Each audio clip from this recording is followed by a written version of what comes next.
Hi, welcome back to my crafty hen house. My name is Elaine, and I'm going to give you a quick update on my garden. And I had to come in and get my basket of tools today. A little bit of good news and a little bit of bad news. Good news is my garden is doing absolutely fabulous.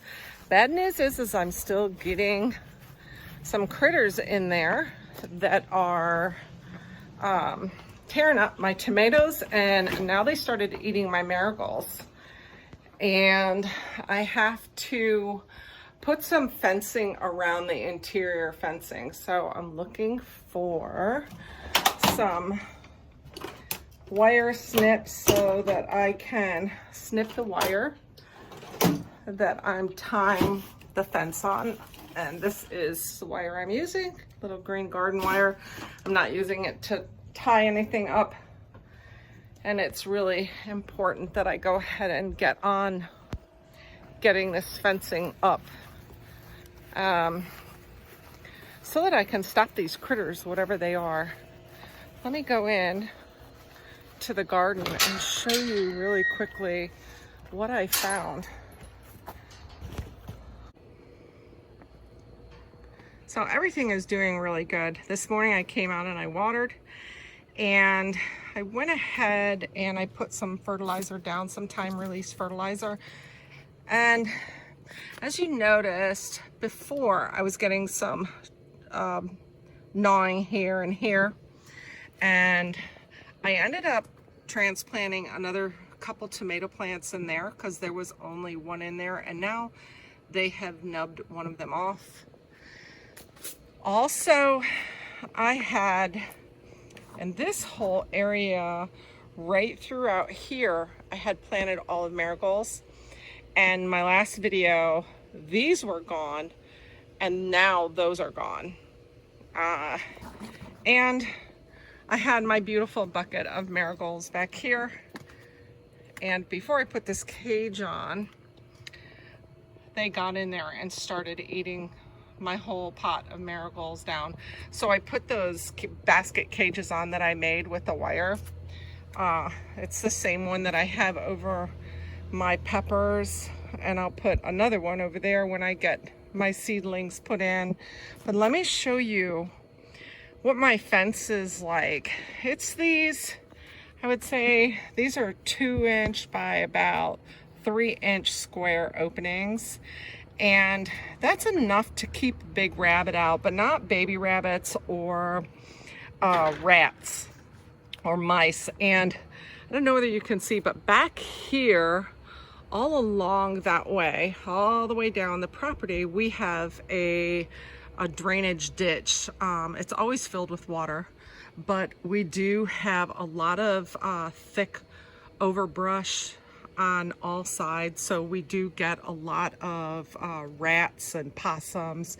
But what I did is I had a gap down in here. You can see underneath where I have about a 2-inch gap. Well, look at what I put this wire in here, well, this plastic mesh in here, and look what I found this morning. Whatever is coming in low, and they decided to go ahead and gnaw through that plastic wiring.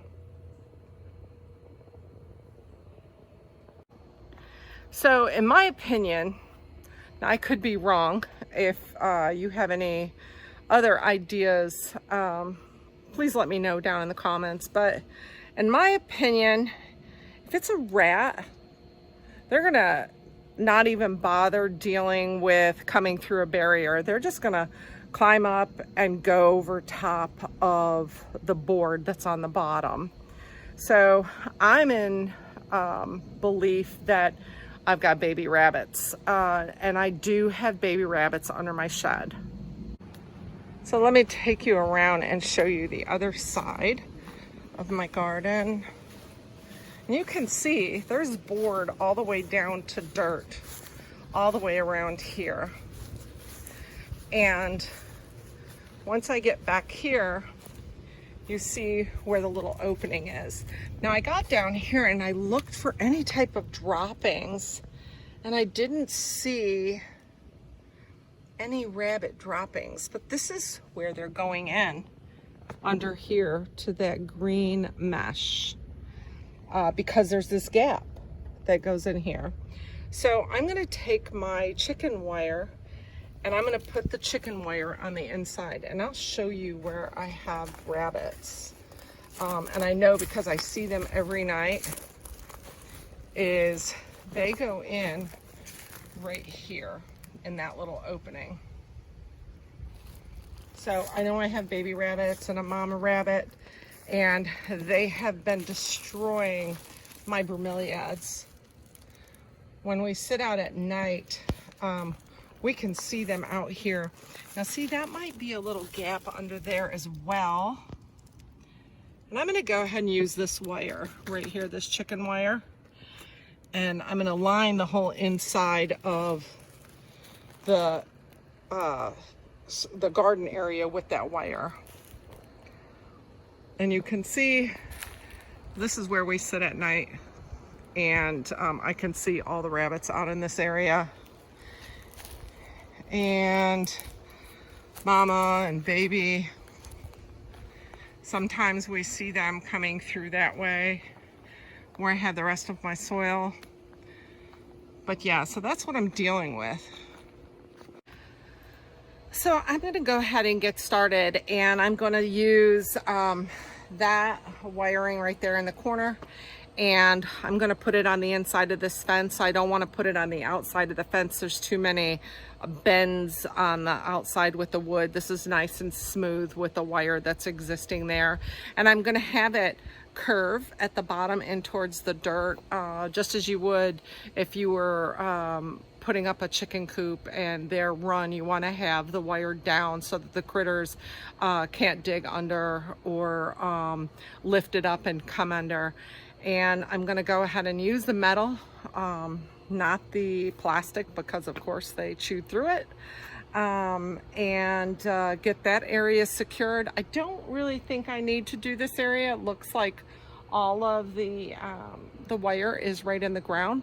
So I'm just gonna go ahead and do this back section, do a little bit more looking around and see if I can't find any type of droppings. I've been really careful to inspect and see if there's any type of droppings that would give me a hint.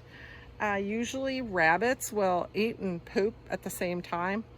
So I'm just gonna keep my eye open and continue to look around here.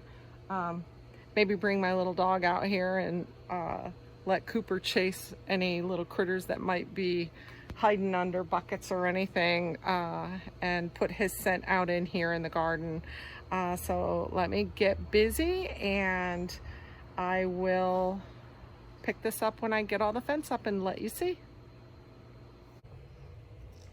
Okay, I'm going to take a quick break, and I'm going to show you exactly how I'm attaching this fence. Okay, so I started over here by my green stalk, and you can see that I went up right to the second board from the top with the fence, and I counted off 8 squares across and tied it off, and then went another 8, tied it off, and continued around. I really bent the wiring into the corners, tied them off and secured them at the post. And then down at the bottom, you can see where I actually bent the wire out, and I will secure that. I came around the corner and again counted off every 8 of these squares and made another tie. And I'm going to show you when you tie these on, you're going to not just go through this little wire and then onto this one. You're going to go diagonal. That's going to allow you to keep this fencing taut when you pull it, and it's not going to get sloppy and bag, because it will release a little bit as it hangs. Then again, count it across 8, put another tie diagonally through this wire and diagonal over the joint right here. Then what I did is I went down to this next board. I have 4 boards, and I went down to the bottom of this board and I went to the middle where I had one at this 8 mark and another tie up here at this 8 mark. And what I did is I went halfway and I tied it again onto this. And then I'm going to divide that and tie down at the bottom and secure it down at the bottom again. So you kind of have a grid mark where you have an 8, you count across 8 here and here. You're putting one down in the middle of those, and then you're putting one on either side of those. So you have like 5 points in this area, and you're gonna do that all the way around. I have to tie down this section, and then I curled my mesh here where the critters were getting under. And to secure that, right now I'm going to put this oak wood. It fits perfectly, and I'll put this planter half on top of it, and that'll hold that in place until we can get some more curbstones to set through here. We're going to get the 4-inch curbstones and run them right along the top of this wire. So now I'm going to continue on, and I think I'm going to use up the rest of this wire so that they don't dig under where we have our ladders on the other side, and because they're used to coming in this area right here. So let me press on. Okay, so I got all done putting this fence up in the garden, and it turned out really, really good. You can see going all the way around to just by the green stalk. It looks really good. And I did stop. Let me show you where I stopped. So I did stop the fence right here at this post. I needed a little bit more fencing to secure my gate. I had a gap underneath my gate, so I decided to double up a piece of the fencing and put it along the gap, and I turned in under all the little pointed edges so that it wouldn't catch on the mulch and drag the mulch, but also create a tight barrier for anything trying to come under, especially the small little rabbits.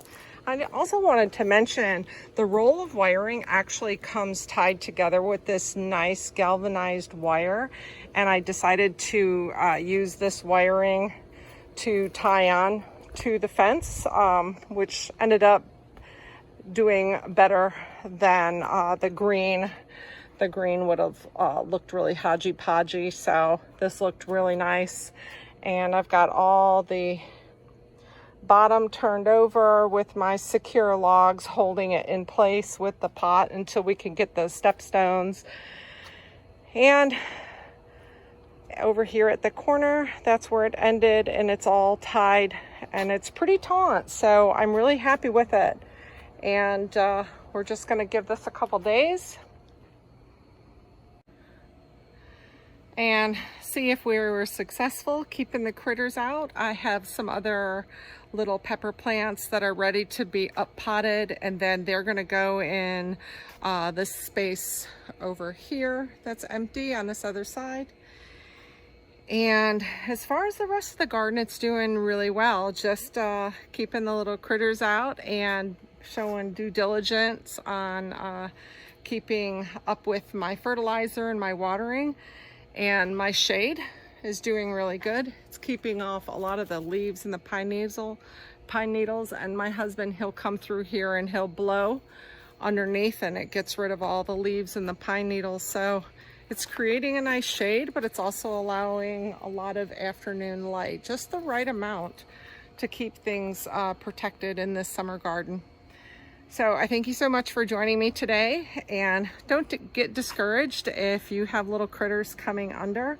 Everything is growing really well. You just have to stay on top of it, stay diligent, stop them in every little crook and crevice that they're coming in, and be mindful of what it might be. Might be rabbits, might be rats. might be birds.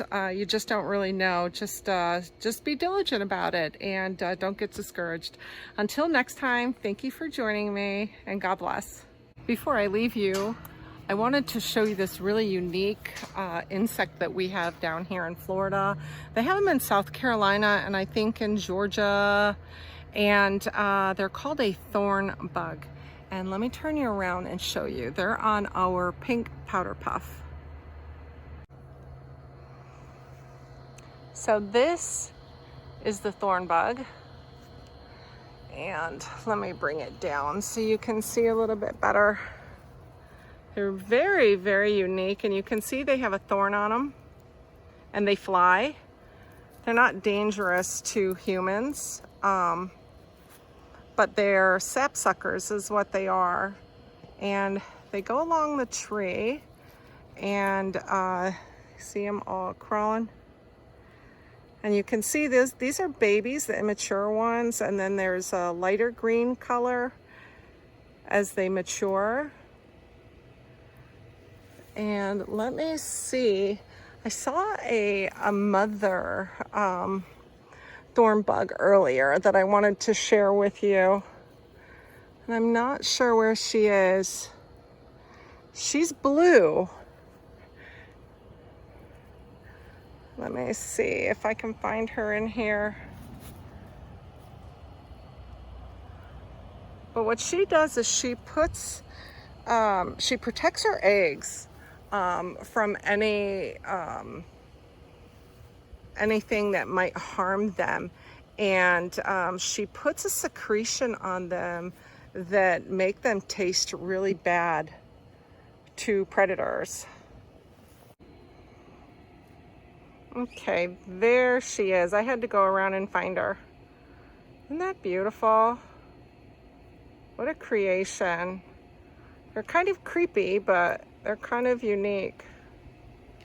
They're called thornbugs. Let me see if I can find. I don't really want to grab them because they're kind of disgusting, but and their spines on them are very pointy.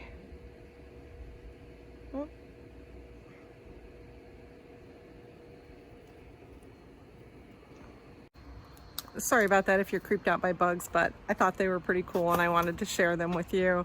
Again, they're called thorn bugs. They're not harmful to the trees. I try to get them off if I can because we get a lot of sap. You can see where the sap drips on top of our garbage cans, and it gets everything really sticky.